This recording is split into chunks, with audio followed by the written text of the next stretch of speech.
I don't know. We just started, so I guess, Okay.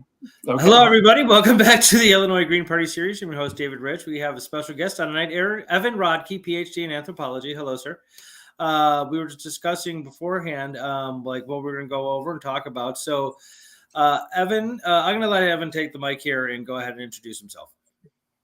Okay. Hi. Well, first of all, thank you very much, David, for having me. I really appreciate the opportunity. So as David said, my name is Evin Rodkey. I believe my name is on the screen there. Yes. So that is the name that is usually spelled Evan, but mine's Evin. I didn't name myself. I don't know, but that's how it came out. So yes, it has caused a fair amount of problems. So, but some people have real problems. Being called Kevin and Aaron, I think I can handle. So, so first of all, I just wanted to talk a little bit about my background, and then I guess I could throw it back to you, David, to set up what how exactly we want to go. But so I'm a doctorate in anthropology. My experience is with research is in the realm of immigration. So I trained broadly though for teaching in the subject. And I live in Michigan now, and I teach here. But I lived in Chicago for many years, and my PhD is from the University of Illinois at Chicago, UIC. Mm-hmm. And I also taught as an adjunct instructor at several institutions there in the city and the surrounding area. So my approach here is one of teaching on this material, but I'm a research-minded teacher, a teacher with research experience. And so that's basically a little bit about me. And then I could go into some of the more introductory material I had. But David, I didn't want to just take over there in case you had anything to introduce yourself. Well, you were mentioning before about discussing what anthropology is, what it's a study of. I should go into that. Perfect. Yeah. So, because there could be, wide viewers and listeners with a wide background, wide variety of backgrounds. And so being in anthropology, I've heard it all, I think, in terms of, anthropology, that's the study of, and then a really wide variety of things can come out of someone's mouth at that point. And I'm not making fun of them. I understand. I get it. Anthropology doesn't get a lot of airtime and to get a lot of press. And even people who you would think would know, a medical doctor I saw once mentioned something about it being something else. So if someone like that doesn't know, you're forgiven if you don't either. But the prefix anthro comes from the Greek root meaning what we would now say human. Right. So anthropology is the study of humanity, and that is broken down into what we call the subfields, which ideally should kind of work together and inform each other. And that is cultural anthropology, focusing on living groups and how they make meaning through the various institutions that constitute our culture. Mm-hmm. And also archaeology, which is also the study of culture, but of the material past, the things left behind, artifacts and so on. And we have biological or physical anthropology, human evolution and adaptation to the environment. And then also a field devoted to language, linguistic anthropology, which language, of course, is a big part of culture. So cultural, that is covered within cultural anthropology. But language is such a special part of being human that it gets its own focus on, the relationship between language and culture. And so a lot of anthropologists, work in academia and, of course, museums and things like that. But there's also applied anthropologists who come from any or crossover of those subfields. And applied simply means they work outside of academics. So maybe working for a business of some sort, a school system, a healthcare facility, something like that. Mm. Okay, very cool. Yeah, no, I mean, if you don't know, you don't know. What some of these fields mean. I mean, I have a philosophy degree, and you talk about vast interpretations of what that means. Anywhere from a highly intellectual snob to a crystal worshiper, yes. And everything in between. So thanks for clarifying that. That's very cool. Mm-hmm. Why don't we get into it here on the topic for this evening, which is as the human species transferred from hunter-gatherer to agriculture, and then the impacts on sustainability after that. So go ahead. Okay, great. Thank you. And so I wanted to mention a couple. I have just a little outline to run through to help kind of, like I said, my focus as an anthropologist is teaching this. So I teach at a community college. It's a Muskegon Community College that is on Lake Michigan, the Michigan side. Beautiful. About 2.5 hours up around the lake from downtown Chicago. Okay. And so I just wanted to mention before I get into that, what I feel like I'm doing here tonight. So my approach is, as I've been saying, a teaching-based approach and explaining, the material. And what I feel like I'm not doing here to do is, provide all the answers kind of thing. Like, here's the issue and here's what I say, but rather, explanatory and ask questions and kind of get to the process of working with solutions and things like that, but not like here's the answer. And right. We're not going to solve the world's problems here tonight, folks. Sorry. Right. Yes. Yeah. One day at a time. Yeah. Yeah. So by way of a little bit of an outline here, so what I thought I would do is start out with some background on world population historically and now, leading up to now, and time scale, just to kind of set the stage. Okay, this is what we're even dealing with in terms of chunk of time, because again, some of you tuning in may be familiar with that. Others, I know from my students, they're just kind of all over the place with that. Some have a good handle of that, and some will say refer to millions of years ago when they're referring to maybe a few thousand years ago with what they're referring to.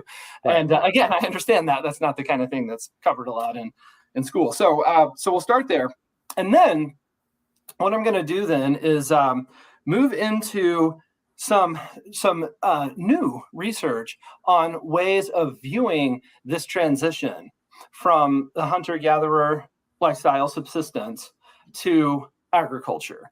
And I'm going to, in doing that, I'm going to draw mostly from this relatively new still 2021, the publication book, which I will hold up here, called The Dawn of Everything, A New History of Humanity. I have that book. Okay. I do. So I just bought it 2 weeks ago or something. Yeah. Okay. Oh, great. Good timing. Yes. And so I'll give you a little rundown of that, not or a summary of the whole book, but, specifically some things because. Yeah. That's a sizable thing there. And, but anyway, relying on that because it's really, it's being very well received, and it is kind of a sweeping new, history. One of the most important works on this subject to come out in a long time. A kind of game changer of a view on this. So I think that's an important source to draw from. And then, so after those 2 points, we'll move into the final, which is looking at this issue of sustainability. Okay, so where we are now and moving forward. And I also want to draw from a relatively new book on that subject as well, by the great, highly adored by most of us who do this kind of thing, David Attenborough. Oh, yeah. Oh, for sure. Oh, yeah. There's no question. Yeah. Yeah. A Life on Our Planet, and then My Witness Statement and a Vision for the Future. As he is nearing 100 years old, wow. He has a perspective that literally hardly anyone else has, right, in terms of how long he's been dealing with this. So that's kind of the program there. And David certainly stop me at any point and anything I need to clear up or anything like that. So, okay. There we go. So first of all, like I said, to kind of set the stage with the timeline and all of that, the population and timeline. So the way that the era that we're living in, that is marked at the end of the age of the dinosaurs, going back about 65 million years. The most recent division of that era, what are called epochs, is called the Holocene. And so that goes back to the end of the Pleistocene, which is the most recent ice age. Most recent, of course, meaning that's on a cycle, right, not just the ice age, but yes, the last one. And that ends and has significant environmental change around 12,000 years ago. And then not long after that is when you see the first evidence for agriculture. And that would not be a coincidence. What that means is the environment and soil conditions were more suitable for that at that time. Hard to grow food in ice. Yeah. Mm-hmm. Yes, exactly. Right. It was finally the stage was set for that to even be a possibility. Right. Yes. And so one thing that is, I will certainly say, and I would imagine for all of us, but speaking for myself, that's very hard to get my head around. Well, two things. One is when you start talking about, like I said, the era, the post-dinosaur era of 65 or so million years. I mean, that number is too big for me. It's staggering. I get you. No, I've had that same sort of sense before too. Like, I don't even know how to start there. Yeah. Yes. And, you go back, we have written text going back hundreds and even thousands of years. And then you get into tens of thousands, hundreds of thousands, millions, tens of millions. I don't really know what that, it's hard to grasp. Exactly. Well, a related point is because we are living in a world of so many people and that we are aware of that as well, with connections around the globe because of things like this. It's also hard to get my head around the fact that at the dawn of the Holocene, following the last ice age, estimates of the world's population, the entire world, would only be like a few million people. Okay. Metro Chicago would probably be 3 or 4 times the population size of the entire world. Okay. That's astonishing, isn't it?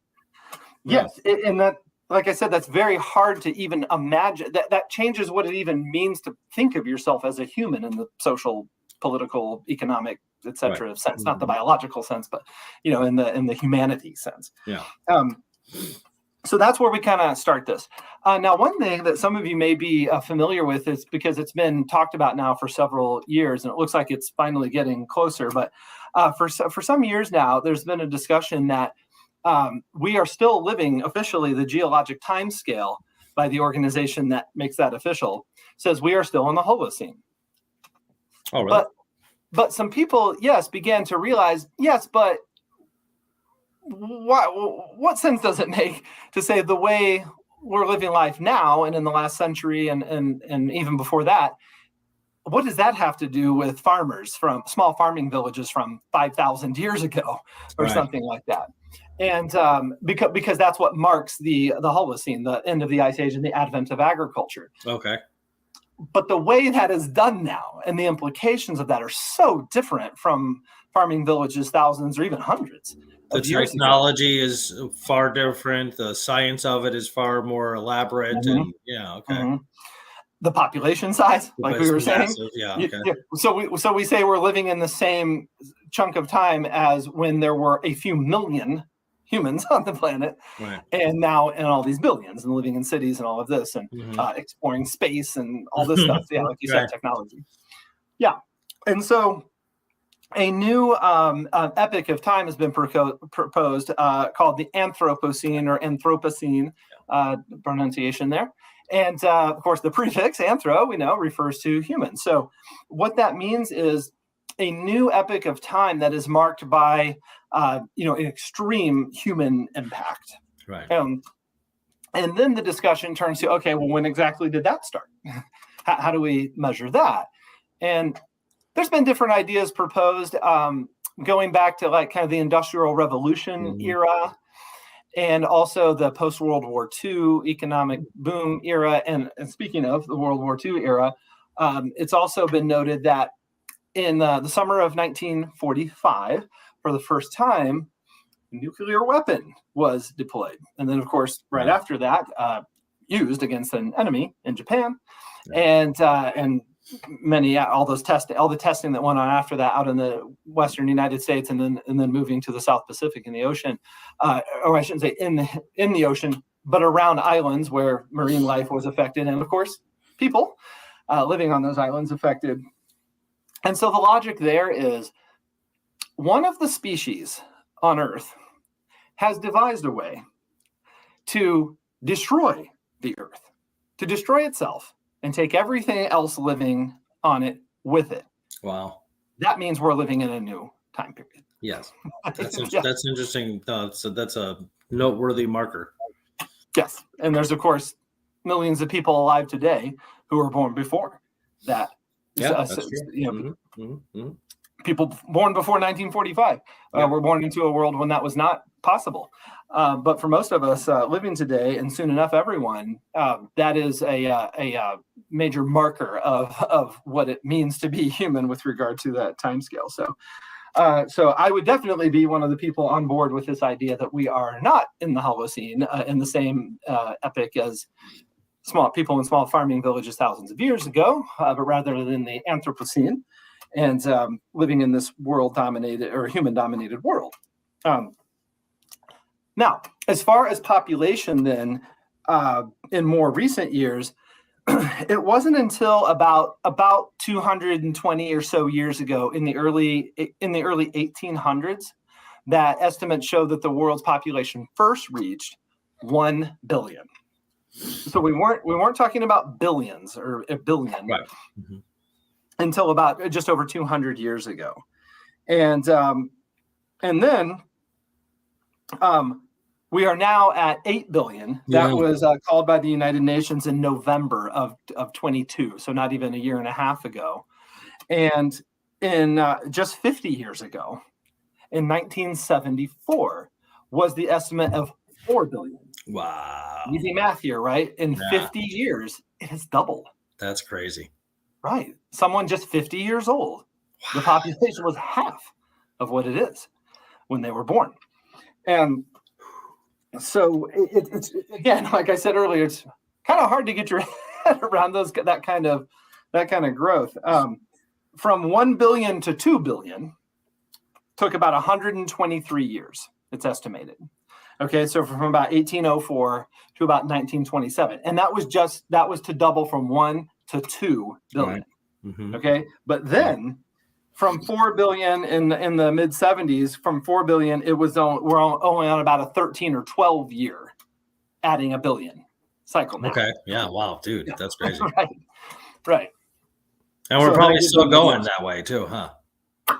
Say it again. We're probably still going that pace, if not faster. We are, yes. It has been increasing. It is projected though to slow because there has been there has been a lot of advances with poverty alleviation and particularly the integration of more women and girls into the educational system. Right. That's a huge and part. A huge part of that. Yeah, that reduces birth rate. And ironically, you would think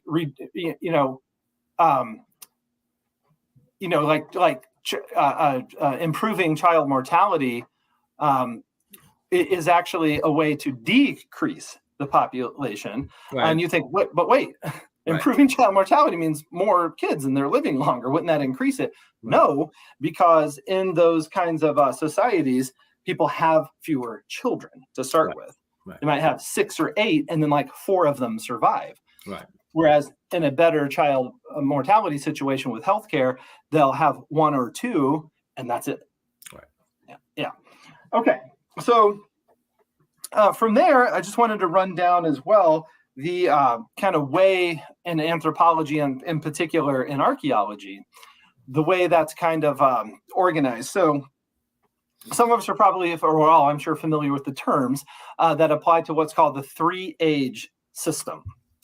And that was developed by a Danish guy, out of Copenhagen in Denmark back in the early 1800s named Christian Jørgensen Thomsen, a good Danish name. And so this is the development of the Stone Age, the Bronze Age, and the Iron Age. And basically what that means is that artifacts were turning up that corresponded to this kind of timeline, like made from wood and then eventually metals and things like that. And so the Stone Age goes back to over 3 million years ago, over 3 million. So we're talking about way, way before anatomically modern humans such as ourselves. Mm-hmm. So back in the human ancestry of the genus Australopithecus. Yeah. So the most famous representative of whom is that nickname Lucy. Lucy, yeah. That kind of era. So you see some tool use and things developing back then. And that goes up to around 4,000 or 2,000 in that range years before the Common Era. So about 4,000 to 6,000 years ago from now. Okay. Right. So that's the Stone Age. That's long. That's a very, very long time. And then you have the Bronze Age, picking up where that leaves off, up to about 1200 before the Common Era. So over 3,000 years ago. And that is marked by humans figuring out how to smelt copper and alloying. And then you have the Iron Age, which is a big game changer, alloying to make steel. And then you have much wider use of these metals, and they're much stronger and so on. Now, a British guy by the name of John Lubbock in 1865 then added to this by further dividing the Stone Age into the perhaps familiar terms of the Paleolithic, and then the Mesolithic, meso, that prefix meaning middle, and then the Neolithic, the newer one. And the key there was with the Neolithic was agriculture, right? The advent of agriculture taking over. And so an archaeologist out of Australia who was actually working in Great Britain for his life, but an Australian named V. Gordon Childe, who is a well-known name in the study of archaeology, but perhaps not so much outside of that. But anyway, V. Gordon Childe, he had one of his major works called Man Makes Himself. Of course, this was the era of using things like man and him and he as general terms. Right? Humans make themselves, maybe would be the title now. But anyway, Man Makes Himself, that was in 1936. And he actually coined the term the Neolithic Revolution. And that then comes with it all this like newer technology and the advent of agriculture, leading to this idea that we have had an agricultural revolution, meaning humans kind of almost like collectively abandoned the hunter-gatherer lifestyle for this new, better, supposedly, way of being. Right. So that's kind of the, I guess, classic, you might say, convention in the understanding of how that works. Now, for quite some time now, this system, the three-age system, has been criticized for a number of reasons. That it's kind of oversimplifies things. It's pretty general, yeah. Yeah, and kind of, retroactively puts things in categories that they weren't necessarily in, and that's something we kind of have a habit of doing, I would say. And I heard one researcher remark once, that nature does not respect our need to put things into boxes. Right? No, that's very true. Okay. Yeah, I've studied some epistemology is the branch of philosophy that deals with knowledge and the categorization of things, and how even biologists and so on categorize things in nature. And there's so many exceptions that categories don't actually apply. Right. It's not as categorical as they think it is. Okay. So anyway, yeah, go ahead. As they think it is, exactly. And so with things that have physical properties that put them into categories, so the periodic table of the elements, for example, that helps us organize, the gases and minerals and all of that. And that is useful, right, for working with those elements. Yeah. Mm-hmm. But then we just run wild with this idea of categorizing, which, if you think about it, pretty much just causes trouble. Right? It causes intellectual problems because you think of it as a category when in fact it's not a category. So you're already reasoning fallaciously, over something. Yeah. So it's more about patterns and tendencies and things kind of smearing into other things, and So yeah, okay, go ahead. Well put, exactly. Patterns and tendencies, smearing, all that, exactly. Yeah. And not these rigid categories. Right. And of course, as any anthropologist would tell you, the most egregious example of this regarding humanity would be race. The idea that humans are divided. Oh, absolutely. It's a ridiculous categorization. Right. And it with all sorts of negative social implications as well. But no, it's just intellectually or academically, there's no such thing categorically. Exactly. And it doesn't actually fit into those categories. It doesn't. There's no way. Social tendencies, like you were saying earlier, to do that, to justify notions of superiority and things like that. So that's one of the kind of criticisms of this. And also it is, they were products, as we all are, products of their time. And what they were referring to stands up mostly, at least for Europe, and also not just Europe, but the region they were kind of in, what Europeans and so-called Western civilization calls the Middle East, a relative term, right? They're not in the middle of anything from their perspective, right? And the Far East isn't far from anything in particular, right there, but it's far from Europe. And so, but anyway, that area, but given the timelines, the kind of materials that were being used, this doesn't really apply in parts of like sub-Saharan Africa, in Asia, Southeast Asia, where, for example, where bamboo was and is widely used and disintegrates very quickly into the soil and isn't there for archaeologists to dig up all these years later, things like that. So there are definitely weaknesses with that, but it does help organize, the kind of timeline of technology there. Okay, so at this point, I would want to, speaking of transition, transition to talking about this, the transition from foraging to agriculture. Okay. As I said, this is something that has been conventional wisdom, so to speak, for a long time in the field of anthropology and history and just general intellectual circles about human history. And it's just kind of, always been understood that humans were foragers for a long time, but then this new way came along and, swept the nation. And that led directly to the development of these large scale state-level societies with these rigid hierarchies of kings and then like presidents and, eventually all the hierarchy of government and all that kind of stuff. And of course, massive inequality. That's just been kind of the line, so to speak, of how that works.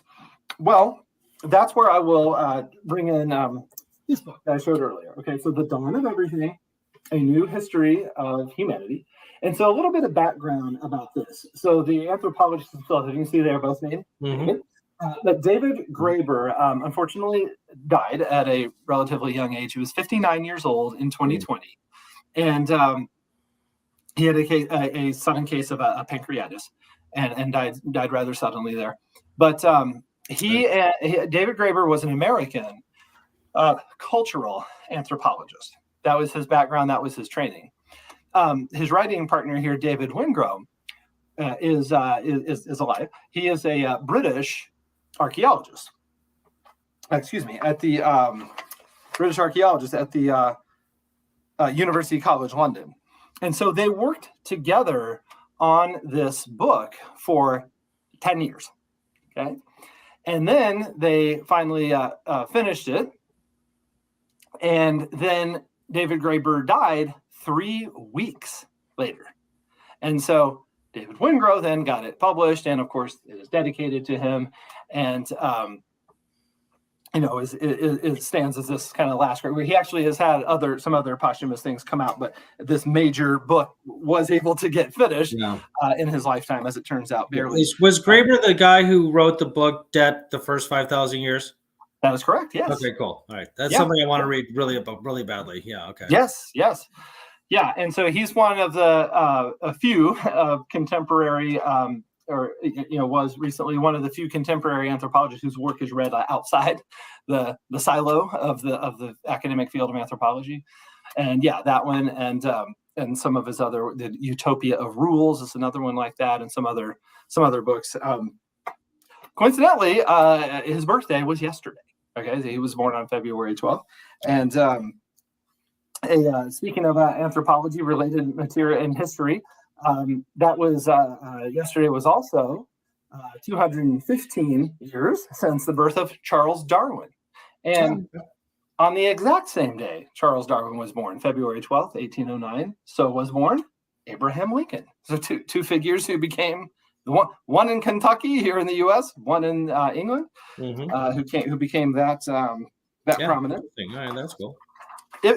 If they had lived, they would now be 215. Right. Okay.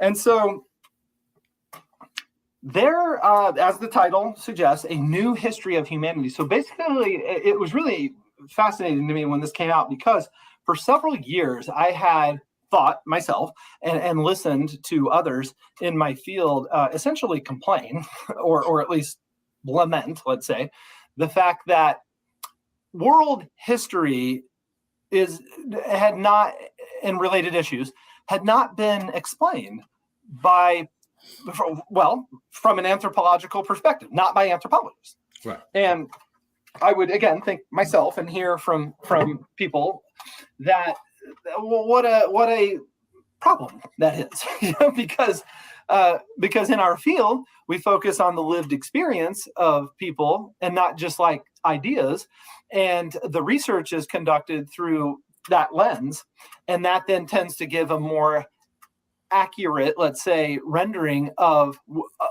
the experience rooted in perspective. I'm not saying it's more accurate in the general sense, but with regard to the perspective of the people who lived it.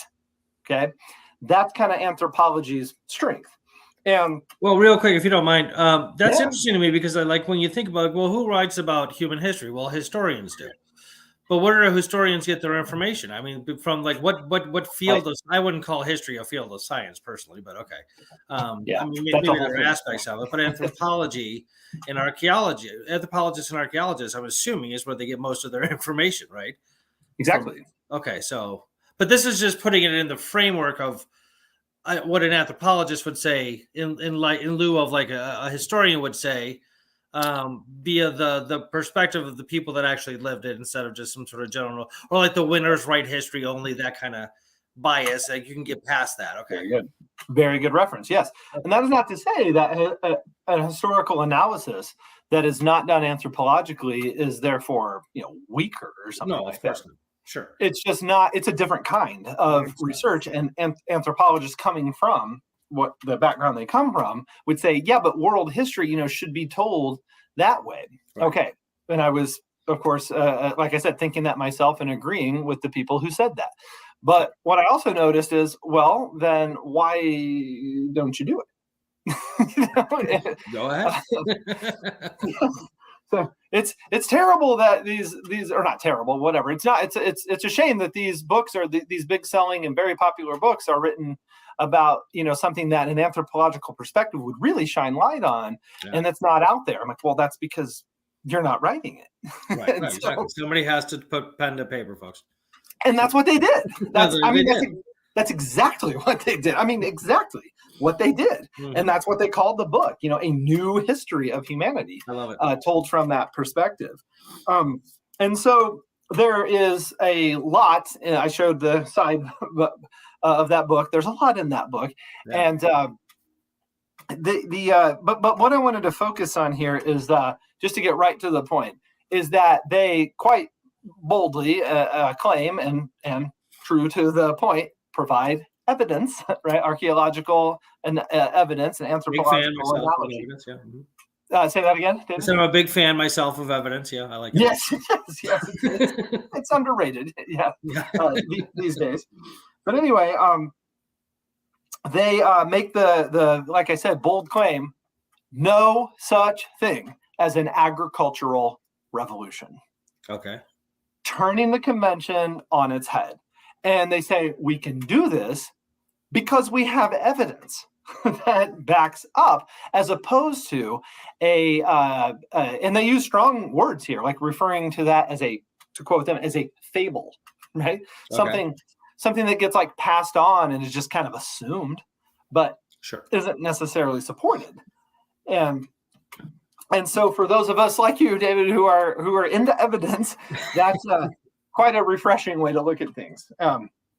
And that can be a little unnerving for some. I certainly understand that. My orientation is more, being in the sciences, social sciences in my case, but, I'm more interested in, as anyone in the sciences would be, in what we don't know, not just reaffirming what I think I do know.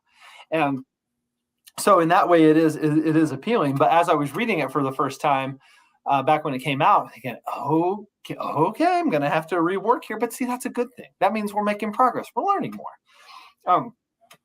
So no agricultural revolution. And that's the strength of anthropology, the anthropological approach, which is taking into account perspective. Right. Sure. Okay. So one of the things they point out is that to understand the advent of Neolithic farming, so going back to that post, or early Holocene Neolithic farming, we need to see from the, here it is, perspective. We need to see that from the perspective of the Paleolithic, sure, not the present, from before it. Right. And that's such a simple point, but not something we would typically think of. I don't think we think nowadays. I don't think most people think of like a personal perspective as possibly being a bias. Yeah. Which it's not, I'm not saying it always is. Some people are just very good at critical thinking and minimizing bias. But I would say that, personal vantage point can be very easily a bias, and you don't even realize it. But go ahead. Right. And when it's been reinforced every which way, like you've been learning it since you were a kid in school and all of that, and it's referred to like in journalism, it's conventional, like I said earlier, conventional wisdom. By definition, that means you're just kind of going with it. That's right. How it's conventional wisdom. But they make this, like I said, rather simple when you think about it, but maybe harder to put into practice point of we can't, it's like this. It's like they're framing it like we are looking back at the advent of agriculture as if humans knew then what things would be like now. Like they had our sensibilities now. Interesting. Okay. Right. So again, perspective. Right. They're saying that's not a accurate perspective, obviously. No. Yeah. Yeah, and that right there puts it kind of in a different place from, I was going to say most, but probably all approaches to history, to understanding something historical. We're doing it from now, not from the perspective of the people then or the people before then, even. Like they're saying that it was what it was leading to. And in general, I think most humans are just kind of bad about that. We tend to think of things like it was always leading here. Like here we are. Like we made it. This is where it was always headed. We're the apex of civilization. Exactly. Yes. So exactly. Yes, that's what we think. I'm not saying exactly yes. It no, is. We're not even close. No, that's. I'll say that. Yeah. No. So basically, the point they make is, that's today's perspective, and there is no reason to assume this, that people transition to agriculture as if they would know what that would bring. And so, to quote them, they said, quote, "What if we put aside this fable," like I said, "what if we put aside this fable and consider what botanists, geneticists, and archaeologists have found out in the past few decades?" Nice. Yes. And so, again, there's so much we could go into, but, one of the things I'm doing tonight is recommending that viewers and listeners read this book. So, you can it is available, this information, the details, what research actually shows is that the process of domestication in the Fertile Crescent. Okay, so the area, again, for just quick background in case, the roughly crescent-shaped area in modern-day so-called Middle East, mainly the modern-day country of Iraq, right. Which to this day, Baghdad, the capital of that country, between the Tigris and Euphrates rivers, that area is where you see the first evidence of agriculture. And so the idea is that people started practicing agriculture and off it went, right? And then before you knew it, you had the development of large city-states. Organized religions come from that area. Systems of writing also comes from that area.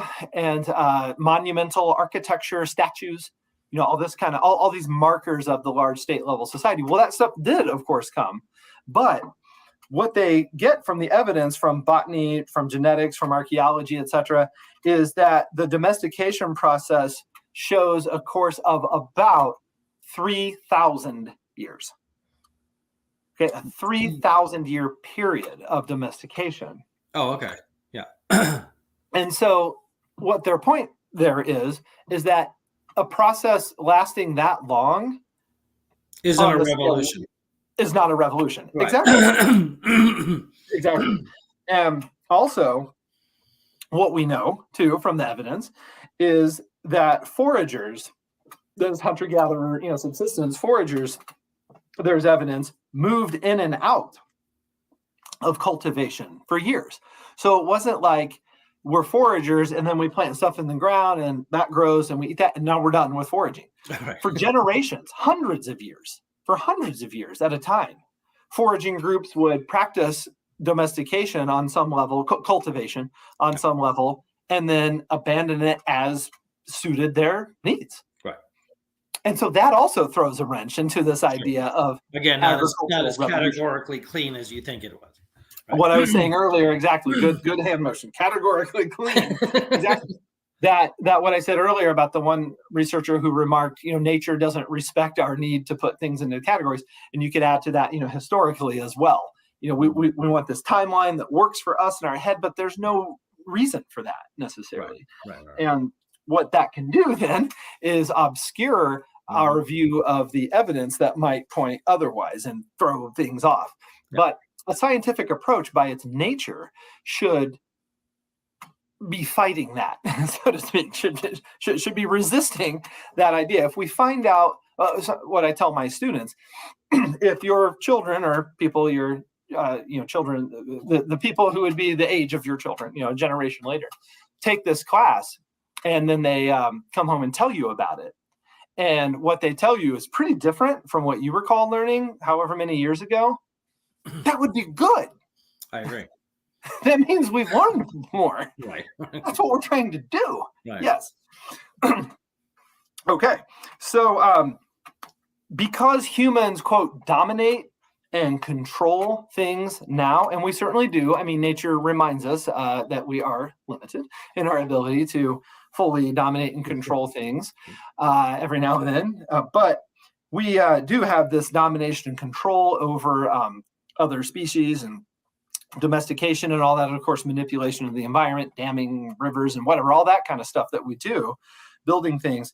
So because humans dominate and control things now, the problem is with perspective is that we see that looking back as well. But again, there's no logical reason to do that. What the evidence shows rather is and I will quote again, a quote, coaxing, nurturing, and cajoling, or even tricking the forces of nature. Pardon me. So that is what, how they characterize people kind of traipsing into and in and out of cultivation, kind of tinkering with, as people say, experimenting with, that kind of thing, as opposed to there's this domination and control over the environment. That is not what the evidence points to, that agriculture came about in that way. They also talk about something interesting, which is the gender implications of that, because those are very male sounding, right, things with regard to history and the way that has been seen. Well, it's been known for a long time that in hunter-gatherer societies now, and by now I just mean in the last, several decades, let's say, with anthropological studies, that most of the food actually comes from the gathering, not the hunting. Hunting is a riskier proposition. It, yes, delivers that protein, but, this is not, refrigeration and meat processing plants and things like that, right? So it's kind of a one-shot deal. Right. It's much higher risk. You can get hurt. The animal, could attack you, and they sometimes spend hours, running after it. Whereas, berries, nuts, and berries and leaves, are a little easier, a little more, cooperative. Right. And so some people have even proposed, gathering and hunting would be a more linguistically accurate way to put that. And back in the 1960s, there was a symposium held there in the city at the University of Chicago, and then a book published with the authors, being members of that, presenters at that symposium, called Man the Hunter. And that was in, I believe, 1968 when that book was published. And you got to think about the time period you're dealing with there, the late 60s throughout the 70s, what was going on there? Well, and major changes with regard to women's rights and consciousness and so on. Title IX in the early 70s. And other things like that. And so in the early 80s, then there was a book released called Woman the Gatherer, as a clear, kind of reversal of that. So that's just another example of how our kind of conventional wisdom sometimes prevents us from seeing what's actually going on there. Sure. But that's their point. That's their point, is that there is no agricultural revolution. There's no evidence for that, but rather what we see is a very, very slow transition that isn't even a single transition itself, but rather moving in and out over time. But eventually, they say the more interesting question is, what happened that caused that to stop? and that we kind of, as they put it, kind of stuck in one way of doing things. Okay, water. Good idea. Okay, and then for my last point here is moving to the issue of sustainably. Back to this. David Attenborough, do not mess with that man. He is awesome. Oh, yes. And probably one of the most respected people. Well known, yeah. Out there, yeah. And so that's A Life on Our Planet, My Witness Statement and a Vision for the Future. That came out in 2020 when Attenborough was 94. He's now 97. He'll be 98 in a couple months. Good for him. And there's actually a Netflix documentary version of that as well by the same title. And he breaks the book into 3 parts. And what I wanted to focus on is part 3. And part 3 is called A Vision for the Future, How to Rewild the World. And a point he makes very clearly in the introductory material there is, the answer is not a return to foraging. Okay, so it makes the point that we are at 8 billion people, and that that is a in the terms of the other authors, the authors of the other book would put it, that would be looking at it from the wrong perspective, basically. Sure. Well, yeah. And so the first section in part 3 is called Moving Beyond Growth, where he refers to a new kind of way of looking at this that with economists and environmentalists looking at this, which is what they call the 3 Ps. So not just profit, but although that remains one of them. It's okay? Profit. But also people and the planet. There you go. So that might be a legitimate critique of that. Could very well be that's oversimplifying things as well. I don't know, but the point is that that's an approach, is that profit remains part of the equation. However, people and the planet have to be factored into that as well. And so one of the main strategies there, he's saying, is moving away from GDP as being like the metric. That is just music to my ears, man. I have said that 1 billion times. GDH. Yeah. Is that where you're going to GDH? Yeah, the happiness? Yeah, gross domestic happiness instead of profit. Yeah. he talks about that. It says happiness indexes, or at least as being part of that. But he says that's basically the transition that needs to happen. Because if you keep doing that, it's going to be only profit. And the people on the planet part might be part of it, but they don't have to be. And when that's all you're looking at. And he's saying in order to achieve sustainability, they have to be. So that's moving beyond growth. And then just a rundown of the sections here. Switching to clean energy, rewilding the seas, taking up less space, rewilding the land, planning for peak human, which is projected to be coming pretty soon, like a plateau of not the intense growth that we've had, and achieving more balanced lives. So the underlying point here is, I think, a useful one, which is not always easy to swallow, I guess you could say, but is that what we need to do is harness the actions of, as unattractive as this may just sound on the surface of it, harness the actions of big business and governments, because that's what's running the world. Absolutely. Right. And there's really no sense in denying that. And this kind of hyperbolic, we need to do away with that. what are you going to do away with, right? I mean, that's the way it works.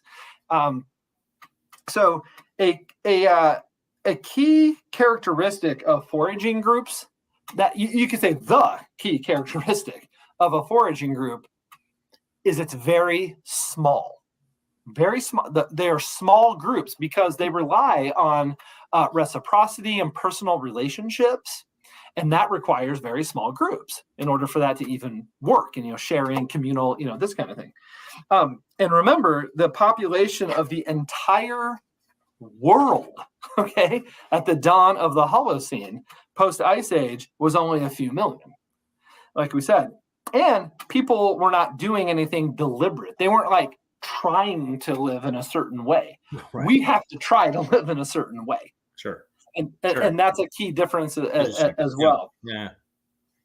To kind of wrap that up there, the transition to agriculture is often framed as, and even has been called, the worst mistake humans have ever made. Well, once again, that would be taking the perspective of now, right, and going back. But I would say, as an anthropologist and an instructor here in that field, is we have to remember what human even means in the sense of humanity. So not our biology and our physiology, but the advent of agriculture and what that eventually led to in part defines what it even means to be human. Mm-hmm. Our ability to even talk about it in the way we're talking about it tonight is in part a product of that. How we would recognize each other as humans. For the longest time, I mean, any group of humans wouldn't have known that. I mean, that was the whole their area was the whole world as far as they would have known. Yeah. And so my point is that kind of speaks to that issue of perspective. We have to look at it from the perspective that we are in, and not looking back like that. To understand, I would say, this would be kind of my final word on this, is that to understand its origins of this transition, we have to look at it from the perspective of the past, not the present. Right. Okay. But to deal with how to move forward with this, we have to look at the present, at where we are now, and at what we have to work with now. Sure. Yes. Okay. Very well said. That's awesome. Great. I think I like the point you made, looking at it from their perspective, because especially the limitations that we each have, just cognitively, intellectually, I can't imagine at the advent over this 3,000 year period where they were sort of, again, smearing into the transition to more agriculture than anything else, that they were this is probably going to cause some serious damage someday. Maybe we should avoid that. They had no idea. What they knew was that, oh, good, if we actually plant these seeds ourselves and grow our own food, we don't have to move away season to season to season when there's a scarcity of animals in the area or some disease that's taking over the area, whatever the case may be. It's much easier now. We can build permanent houses. I can have all sorts of wonderful things in the house, and a bed, and then eventually plumbing comes along, and blah, blah, blah. And I just, the human mind is designed, we should probably focus on this more, but to solve problems. That's what we do in a lot of respects. So when we don't like something, we come well, how do I do this differently so that I do like it? And that's, of course, massively oversimplified as well. But, that's really interesting, because to look at it from their perspective, I mean, to blame the initiation of agriculture, I think is a bit fallacious itself, just because we did. And there's also other things that went along the way, a lot of first of all, the population explosion is a huge part of why we're just destroying land and soil and everything else, because we need to grow more and more and more and more food. So you can kind of put the blame on population explosions if you want, not necessarily on agriculture. Mm-hmm. The advent of chemical synthetic fertilizers and pesticides is a massive problem. Mm-hmm. And these don't go back, they didn't do that back then. Organic gardening is a much, much healthier way to garden than non-organic. And so you don't necessarily need to throw the baby out with the bathwater. Mm-hmm. Yeah. And we have to confront the situation we're in. We have to be practical, let's say, right? And we can't approach this problem as if we are in a different situation than the one we're in. Right. And we're in a situation in which, with market capitalism, with governments, very large, complex governments that work the way they do, and of course, with the global economy connecting us the way that it does. And any kind of effort has to come from that. And I think that denying that saying we need to, you hear kind of metaphorical speech like we need to tear down this and you hear that from across the political spectrum, by the way, right? I think I've said it. Right. And yeah. The solution is we need to tear it down. And that's just burn it down, start over. Not realistic. Yes. No, and what we are in the situation that we're in, and the solutions then have to come from that situation. Yeah. No, I get you. And so I had a couple of recommendations. I like to, end classes that way. And I mean, not every class session I teach, but my courses, and work them in as needed. So let's see if you're familiar with them or no. But a series of films by Godfrey Reggio. Are you familiar with Kaiwanisqatsi? I am not. Okay, so I'm not sure how if that could be on the screen because okay. Spell that for me. I can. It is KOYANISQATSI.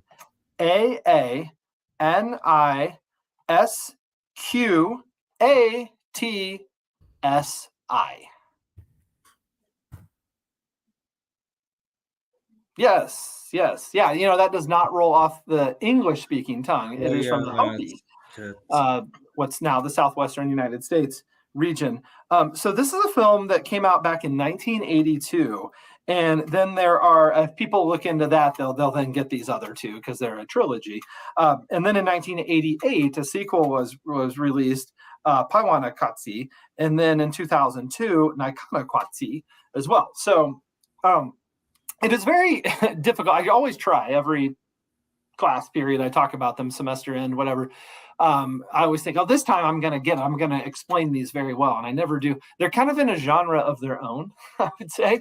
But what they basically do, the quick version is this director shows the natural environment, and throughout the film, set to music by Philip Glass, who he still works with over 40 years later.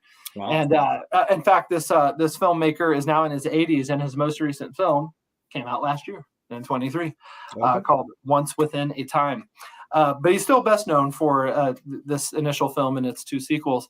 And it shows the natural environment and then introduces the human impact to it, and shows it speeds up, throughout the course of the film to how much, that human impact has changed things. And that is, like I said, from the Hopi language, and the best English translation would be life out of balance. Okay? That works. So I thought that was a good recommendation for this evening with regard to this transition and the issue of sustainability. And of course, I would recommend the two books I talked about. Absolutely. Would you mind holding those up one more time? Yeah, yes, absolutely. So the first one, once again, is here. The Dawn of, there we go. Of everything. Humanity. I'm sorry, The Dawn of Everything, and then A New History of Humanity. Wasn't David Graeber an anarchist? Yeah. Okay. So he was involved in the Occupy movement, the Occupy Wall Street. Yeah, he was one of the, I love this man. I'm an anarchist. So he comes from that, I guess you'd say, political perspective. Yeah. Graeber and Wingrove. And then the other one is Mr. Attenborough, A Life on Our Planet. And again, a Netflix documentary. It's probably available other places as well. Life on Our Planet. That's super famous, yeah. But a Netflix-produced documentary by the same title. Yes. Yep. So Mr. Attenborough turning 98 in May. So. That's incredible. Yes. Well, very cool. Well, thank you so much. That was fascinating. Very interesting stuff. It's nice to have like a newer, hopefully more accurate perspective on things, which ironically perhaps is like, understanding perspective from other people's point of view. So that's very cool. I always like getting kind of like shaken out of my perceptual framework when I'm not attending to that myself. Yes, absolutely. I share that quality with you, but I think by definition that is hard. Well, it's hard for everyone. Very difficult, including literally everyone. In fact, studies have shown that our brains react to what you call an intellectual threat, right? Like if someone tells us something that runs counter to what we already believe, and it taps into our values, that our brain physically reacts in exactly the same way that it reacts to a physical threat. Right. That actually makes sense to me. I never thought of it that way, but I'm thinking of all sorts of examples in my head right now. Like just over time, like the transition from like, no, I don't want to offend anybody, but like just going into like by trying to believe in evolution compared to what used to be taught. Sure. Like massive resistance. Okay? Right. And those ideas that run counter to what someone has been brought up to believe, their brain is reacting as if someone's coming at them like that. I mean, it's literally the same reaction, and and of course there is an advantage to that, which it helps bond you with a group, with social bonding, which is obviously a very important part of being human. But another important part would be learning new things and improving on our situation. And our brains are kind of not always supporting us in that. So we would do well to push ourselves to welcome in. And I do this with my students. Don't do this to the new stuff. Do this, right? Yes. No, I love that. That's great. That's healthy. Again, like having a philosophy degree. I mean, like you can't not do that as a philosophy, like because all you do is you study. All you do is study competing theories. That's what you study. It's what you do. Right. Actually, a colleague of mine who's a philosophy instructor, on a course evaluation, a student wrote, I did not come to college to have my beliefs challenged.